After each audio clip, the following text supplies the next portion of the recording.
रूहानी मिलिट्रीपन, 5 विकारों पर जीत पाने की, पवित्र ज़रूर बनने की, श्रीमत पर भारत को पावन बनाने की सेवा करने की।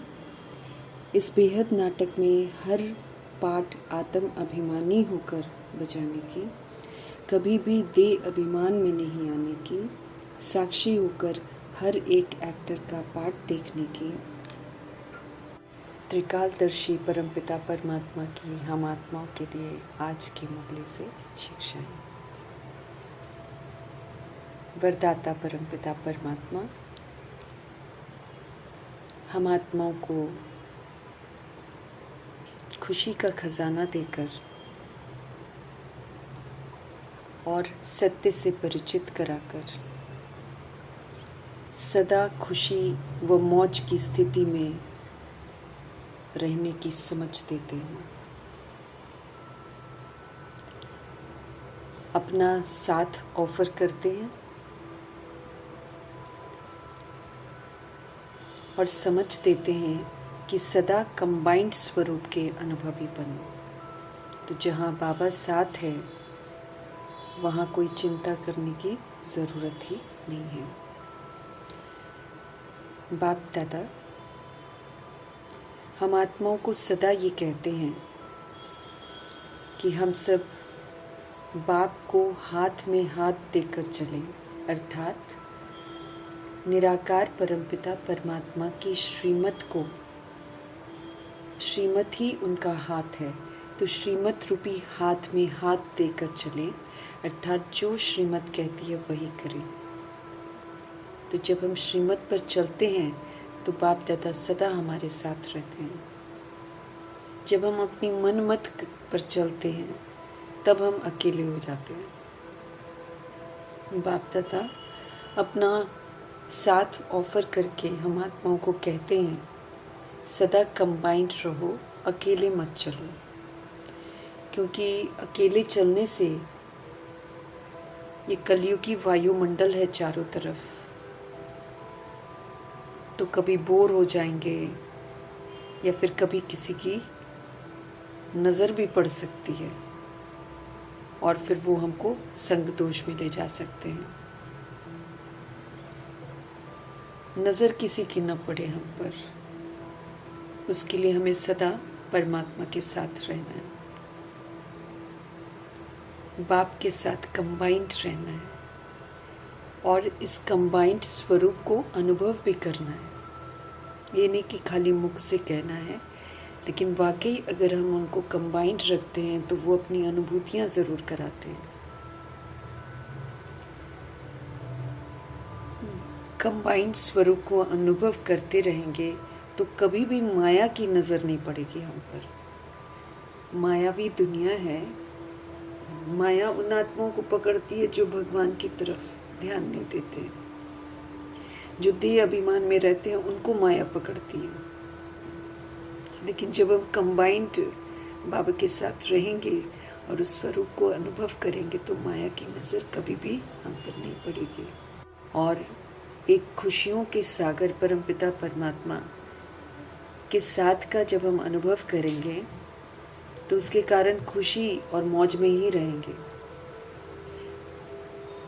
उनके संग रहकर खुशी से, मौज से, उनकी यादों में रहते हुए खाते चलते मौज मनाते रहेंगे, अर्थात ज्ञान चिंतन, प्रभु चिंतन, स्वचिंतन, शुभ चिंतन सब चलता रहेगा। ये है मौज का जीवन। ये नहीं कि यूं ही मस्तियाँ मारते रहो, नहीं, खाएंगे भी फिर हम कायदे से, चलेंगे भी फिर हम कायदे से। तो खुशियों के सागर परमपिता परमात्मा के संग रहना है। जब हम बाबा के साथ रहेंगे तो धोखा और दुख देने वाले जो संबंध हैं उनमें भी नहीं फंसेंगे, उनमें फंसने से भी हम बच जाएंगे। हम धोखा और दुख देने वाले संबंधों में तब फंसते हैं जब हम परमपिता परमात्मा को छोड़ते हैं और संबंधों पर विश्वास कर लेते हैं, संबंधों का सहारा ले लेते हैं, तो फिर धोखा भी मिलता है, दुख की प्राप्ति भी मिलती है। लेकिन अगर हम कंबाइंड रहेंगे बाबा के साथ तो बाबा गलत दिशा में हमको जाने ही नहीं देंगे। हम सदा खुश रहेंगे, संतुष्ट रहेंगे और राइटियस मार्ग पर चलते रहेंगे। हमसे कोई विक्रम नहीं होगा, हम कभी बोर नहीं होंगे और कभी भी माया की नज़रों में नहीं आएंगे। योग, परमपिता परमात्मा के साथ योग, ये एक कवच है। अगर हम इस कवच को पहन कर रखेंगे, माया रूपी दुश्मन का वार हम पर नहीं लगेगा। सदा परमात्मा के साथ कनेक्टेड रहना है हमको। कनेक्ट रहेंगे तो ये सुरक्षा कवच बन जाएगा हमारा। तो मीठे मीठे परमात्मा, कल्याणकारी परमपिता परमात्मा हम आत्माओं को कहते हैं कि योग रूपी कवच को पहन कर रखो तो माया रूपी दुश्मन का वार नहीं लगेगा। अव्यक्त इशारे हमको मिल रहे हैं। अब लगन की अग्नि को प्रज्वलित कर योग को ज्वाला रूप बनाने की समझ मिल रही है। बाबा स्पष्ट करते हैं कि जैसे दुखी आत्माएं होती हैं, उनके मन में ये आवाज़ शुरू हो गया है कि अब विनाश हो जाए। जो तंग आ गई हैं बुरे तरीके से, वो तो यही चाहती हैं कि अब विनाश हो जाए। बिल्कुल ऐसे ही हम सभी आत्माएं विश्व कल्याणकारी हैं। तो हमारे मन में ये संकल्प उत्पन्न हो कि अब जल्दी ही सभी आत्माओं का कल्याण हो, क्योंकि इस समय आत्माएं विस्मृत हैं और बुद्धि का ताला बिल्कुल बंद हो गया है। इसीलिए सब विस्मृत होकर पत्थर बुद्धि बनकर उल्टे कर्म कर रहे हैं। तो सबका तो अकल्याण हो रहा है। ऐसे में हम आत्माओं के मन में सदा ये थॉट, ये संकल्प इमर्ज रहे कि सभी आत्माओं का कल्याण हो, तभी समाप्ति होगी। बाबा कहते हैं विनाशकारियों को कल्याणकारी आत्माओं के संकल्प का इशारा चाहिए। विनाशकारी यूँ तो तैयार हैं विनाश करने के लिए, लेकिन वो रुक जाते हैं। जब कल्याणकारी आत्माएं जो होती हैं वो थोड़ा रुक जाती हैं, ईजी हो जाती हैं, तो विनाशकारी भी रुक जाते हैं। तो बाबा स्पष्ट कर रहे हैं कि जो विनाशकारी आत्माएं हैं ना, उनको कल्याणकारी आत्माओं के संकल्प का इशारा चाहिए। इसलिए अपने एवर रेडी बनने के पावरफुल संकल्प से, हमको एवर रेडी बनना है, तो एवर रेडी बनने के पावरफुल संकल्प से ज्वाला रूप योग के द्वारा हमको विनाश ज्वाला को तेज करना है, ताकि विनाश करने वाली जो आत्माएं हैं वो विनाश कर दें। तो सारा बाबा हम आत्माओं को कह रहे हैं कि आप एवर रेडी बन जाओ। एवर रेडी बनने के पावरफुल संकल्प से ज्वाला रूप योग द्वारा विनाश ज्वाला को तेज करना है। बाबा स्पष्ट करते हैं कि वो हम आत्माओं को कांटों से खुशबूदार फूल बनाने के लिए आए हुए हैं। और ये भी स्पष्ट करते हैं कि जब हम फूल बनेंगे, जब हम खुशबूदार फूल बनेंगे, जब हम कांटों से खुद को मुक्त करेंगे, तब जाकर ये भारत जो है कांटों के जंगल से संपूर्ण फूलों का बगीचा बनेगा। ये सारा हम पर बाबा कह रहे हैं कि निर्भर है। हम आत्माओं को सबसे पहले खुशबूदार फूल बनना है। तो अपनी जिम्मेवारियों को समझते हुए, दैवी गुणों को धारण करते हुए, सत्यता और दिव्यता की सभ्यता को धारण करते हुए हमें कांटों से मुक्त होना है। मंदिर लायक बना रहे हैं शिव पिता परमात्मा हम आत्माओं को। तो जिन बातों पर हम आत्माओं को विशेष ध्यान देना है, उस तरफ ध्यान खिंचवा रहे हैं। स्पष्ट कर रहे हैं कि हम सभी आत्माएं अपनी चलन पर विशेष ध्यान दें। अब हमारी चलन पुरानी न हो, क्योंकि पुरानी चलन दैहिक है और उसमें कड़वाहट है। अब उस कड़वाहट को ख़त्म करना है। तो चलन हमारी सत्यता और दिव्यता वाली होनी चाहिए, रॉयल होनी चाहिए, मीठी होनी चाहिए। मिठास उसमें रूहानियत की हो और रॉयल्टी बाप समान की हो। बाप समान रहम दिल बनना है, क्षमाशील बनना है, विश्व कल्याणकारी बनना है, शुभ भावना शुभकामनाधारी बनना है, परोपकारी बनना है। हमें कोई भी आसुरी एक्टिविटी को देखकर रिएक्ट, रिजेक्ट करके, डिस्टर्ब होकर उन्हीं की तरह बिहेव नहीं करना है। लेकिन हम आत्माओं को भले कितनी भी आसुरी एक्टिविटी हो, बाबा हमको समझ देते हैं कि हमारी चलन में आसुरीपन नहीं होना चाहिए, हमारी चलन में सत्यता और दिव्यता होनी चाहिए। आत्म अभिमानी की विशेषता होनी चाहिए। बाबा कहते हैं इतना रूहानियत का मीठापन होना चाहिए जो दूसरों को महसूसता आए।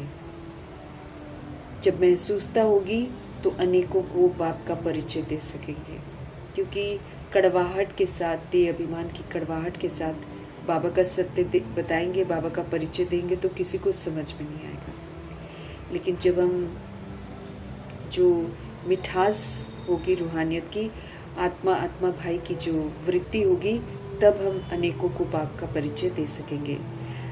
बाबा हमको कहते हैं कि अपना कल्याण करना है तो फिर अच्छी तरह पुरुषार्थ करो और सेवा में लगे रहो।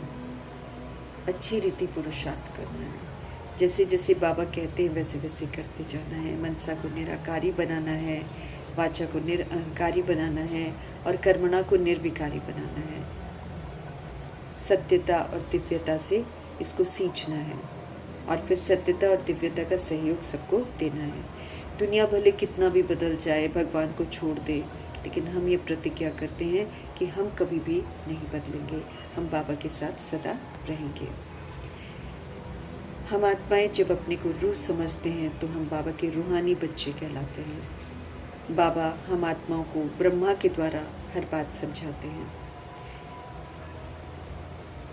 हम सब ये प्रतिज्ञा करते हैं कि हम श्रीमत पर इस भारत की भूमि को पतित से पावन बनाएंगे।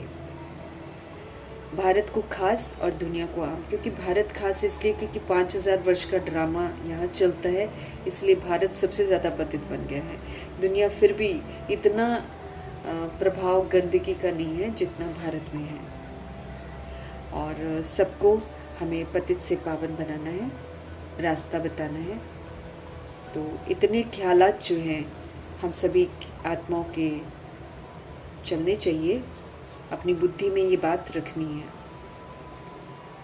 बाबा हमें कहते हैं कि ड्रामा अनुसार जब हम सब फूल बन जाएंगे, पवित्र बन जाएंगे, जब समय आ जाएगा तो संपूर्ण बगीचा बन ही जाएगा। बागवान निराकार परमपिता परमात्मा हम आत्माओं को इस समय खुशबूदार फूल बना रहे हैं। आत्मा ही बागवान है, आत्मा ही माली है। तो शरीर के द्वारा बाबा हमको हर बात समझाते हैं। फिर से एक सुंदर बगीचा बना रहे हैं।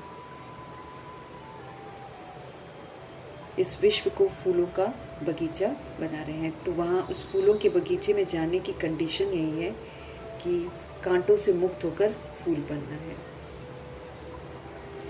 ये वही बगीचा है जहाँ पर देवता रहते थे, तो पुनः बाबा वैसा बगीचा बना रहे हैं। तो वहाँ जाने के लिए देवता बनना है, तो चलन पर बहुत अटेंशन देना है। जब देवता होते हैं फूलों के बगीचे में तो वहाँ दुख का नाम निशान नहीं होता है, और ये कांटों का जंगल है, इसलिए यहाँ पर सुख का नाम निशान नहीं है। रावण का राज्य कांटों से भरा पड़ा है। फट से हम फूल नहीं बनते हैं, समय लगता है, क्योंकि 63 जन्मों की बीमारी जल्दी निकलती नहीं है, इसलिए समय ज़रूर लगता है। और देवताओं के आगे जाकर मनुष्य गाते हैं कि हम सब नीच हैं, पापी हैं, कपटी हैं, जन्म जन्मांतर के हम पापी हैं, अजामिल हैं। इस तरह के बोल बोलते हैं जब आत्माएं मंदिरों में देवताओं के सामने जाते हैं। उनकी जो पवित्रता है वो आत्माओं को एहसास दिलाती है कि वो पापी हैं। इस तरह प्रार्थना सभी करते हैं। बाबा अभी हमको पुण्य आत्मा बना रहे हैं। स्पष्ट करते हैं कि देह अभिमान में आकर हमने बहुत पाप किए हैं। अब पुण्य करके श्रीमत पर चलेंगे तो पुण्य आत्मा बनेंगे। पुण्य करके पापों को ख़त्म करना है। एक तो याद से पाप भस्म करने हैं, और दूसरा पुण्य करेंगे तो फिर हमसे पाप कर्म और नहीं होंगे। राजधानी के हेड्स हैं लक्ष्मी नारायण जी। उनका चित्र सदा सामने रखना है। लक्ष्य याद रखना है कि ऐसे घराने में जाने के लिए हमको निराकार शिव की श्रेष्ठ मत पर चलकर पवित्र जरूर बनना है।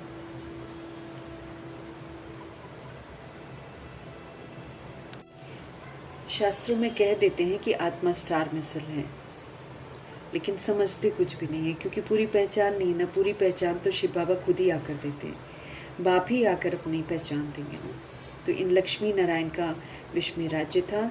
इनके लिए बाबा कहते कहीं भी कोई ग्लानि नहीं करी है, क्योंकि ये जब पुरुषार्थ करते हैं ब्रह्मा जी और सरस्वती जी, तो ये बहुत आज्ञाकारी रहते हैं। ये कभी भी युद्ध नहीं करते हैं अपने आप से, ये बस इतना अटेंशन रखते हैं कि जो भगवान कहते वो हमको करना है। इसलिए इनके नाम पर कोई नहीं झगड़ा करता है। राम सीता बहुत पुरुषार्थ करने में हार खाते हैं, फिर पुरुषार्थ करते हैं, फिर हार खाते हैं, इसलिए उनकी ग्लानि ज़रूर होती है और उनके नाम पर युद्ध भी बहुत होते हैं। लक्ष्मी नारायण हमारे एम ऑब्जेक्ट हैं। राधे कृष्ण ही बड़े होकर लक्ष्मी नारायण बनते हैं। जो बाबा समझाते हैं वो हमको समझना है, अमल में लाना है, लायक बनना है और फिर आत्माओं को समझाना है। दैवी गुण जरूर धारण करने हैं। बाबा कहते हैं जब तक हम दैवी गुण धारण नहीं करेंगे, जब तक हम खुद लायक नहीं बनेंगे, फिर हम जितना मर्जी किसी को समझाएंगे उनको तीर नहीं लगेगा। बाबा की याद में रहकर बाबा की बातों को समझाएंगे तो तीर लगेगा।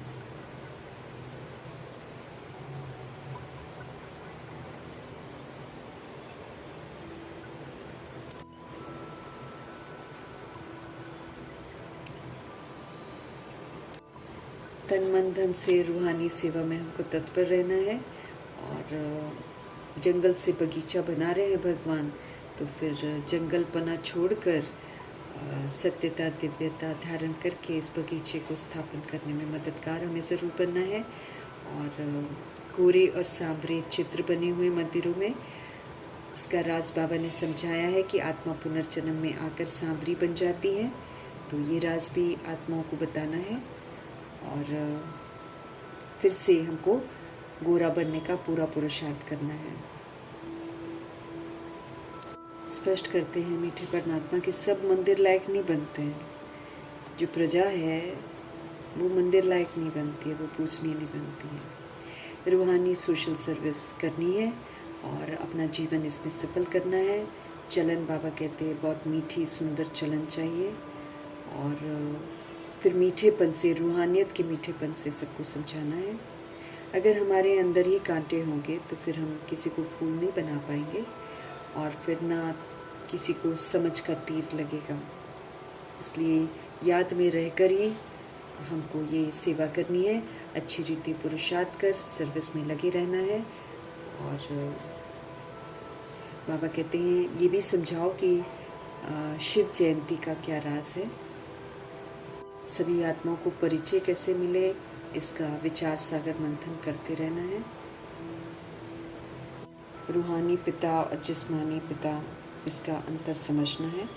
मनुष्य सृष्टि के रचता शिव पिता परमात्मा किस विधि से रचते हैं, इसका सत्य भी सबको बताना। नहीं तो लोग तो सोचते हैं दुखधाम भी भगवान ने बनाया है, दुख प्रभु देते हैं, लेकिन भगवान तो सुंदर रचना रचते हैं। पहले ब्राह्मण बनाते हैं और प्रतिज्ञा कराते हैं पवित्रता की, फिर हम ब्राह्मण बनने का सबूत देते हैं, फिर फरिश्ता बनते हैं, फिर देवता बनते हैं। भगवान सुंदर सृष्टि रचते हैं, स्वर्ग की रचना करते हैं। ये भी राज सबको समझाना है। आत्मा भिन्न भिन्न वर्णों से गुजरती है, पहले देवता, फिर क्षत्रिय, फिर वैश्य, फिर शूद्र, फिर बाबा आकर शूद्र से अडॉप्ट करते हैं, ब्राह्मण बनाते हैं, फिर ब्राह्मण से फरिश्ता बनने की विधि बताते हैं, फिर फरिश्ते से देवता बनते हैं।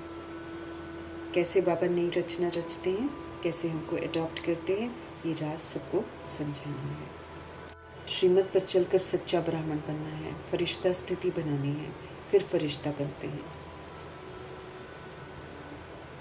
दुनिया वाले ब्राह्मण तो नामधारी ब्राह्मण है, वो खुद भी पवित्र नहीं रहते, दूसरों को भी पवित्र नहीं बनाते। भगवान सिखाते हैं कि कैसे ब्राह्मण बना जाता है और फिर जो भगवान के सिखाए हुए, भगवान के रचे हुए जो ब्राह्मण हैं, वो फिर आत्माओं को संदेश देते हैं कि कैसे पवित्रता की प्रतिज्ञा करके हमको पुनः पवित्र बनना है। शूद्र से ब्राह्मण बनने के लिए पुरुषार्थ करना पड़ता है। मेल हो फीमेल हो, दोनों में आत्माएं हैं, दोनों को पवित्रता की प्रतिज्ञा करनी है। श्रीमत से हम सब पवित्र बनते हैं। अंत तक ये काम विकार जो है इस पर जीत पहन कर रखनी है, तो पवित्र जगत का हम मालिक बनेंगे, क्योंकि अंत तक परीक्षाएं आएंगी। मायावी दुनिया है, विकारों का हमला होना है, अंत तक परीक्षा होनी है। इस काम विकार पर जीत रहे अंत तक, तो पवित्र जगत का मालिक हम बनेंगे। पवित्र दुनिया सत्य को कहा जाता है, जो कि अभी स्थापन हो रही है। उसमें सिर्फ पवित्र आत्मा ही जा सकती हैं। हम सब युद्ध के मैदान पर हैं। मायावी युद्ध चल रहा है, विकारों का प्रकोप भी चल रहा है। वो सबसे बड़े दुश्मन हैं हमारे, लेकिन इन पर जीत ही तो पानी है, तो अलर्ट रहना है। हमें जगत जीत बनना है। मेहनत वही आत्माएं करती हैं जो राजा रानी का मर्तबा प्राप्त करती हैं। प्रजा मेहनत नहीं करती। ऊंच बनने का पूरा पुरुषार्थ करना है, सेवा में तो लग जाना है। पवित्र होना ये भी बहुत ज़रूरी है। बाबा पवित्र दुनिया बनाते हैं, कंडीशन ही यही है कि वहाँ जा ही वो सकता है जो संपूर्ण पवित्र बनकर क्वालिफाई करे। अच्छा पुरुषार्थ बाबा कहते बहुत थोड़े लोग करते हैं, वो थोड़े ही स्वर्ग में जाते हैं। बाकी पवित्र तो सभी को बनना पड़ेगा। सृष्टि रूपी ड्रामा छोड़ने से पहले सभी को पवित्र बनना पड़ेगा। विनाश तो होना ही है, उससे पहले बाबा सत्युग की स्थापना कर देते हैं। ड्रामा को अच्छी रीति समझना है और कायदे अनुसार ड्रामा में क्या करना चाहिए वो ज़रूर करना है। हम सब रूहानी मिलिट्री हैं। रूहानी मिलिट्री का फ़र्ज़ है कि 5 विकारों पर जीत पाए और जगत जीत बने। जन्म जन्मांतर के पाप हमारे कट जाएं, इसके लिए बाबा हमको भिन्न भिन्न युक्तियाँ बताते हैं। उनकी बताई हुई युक्तियों के प्रमाण हमको चलना है। एक ही बार आकर बाबा संगम युग में हमको युक्ति बताते हैं, तो अब सारा समय बाबा के साथ रहना है। जब तक राजधानी स्थापन हो जाए तब तक विनाश नहीं होता है। हम सभी आत्माएं गुप्त वॉरियर्स है। हमारा अपने साथ, अपनी कमी कमजोरियों के साथ युद्ध चल रहा है।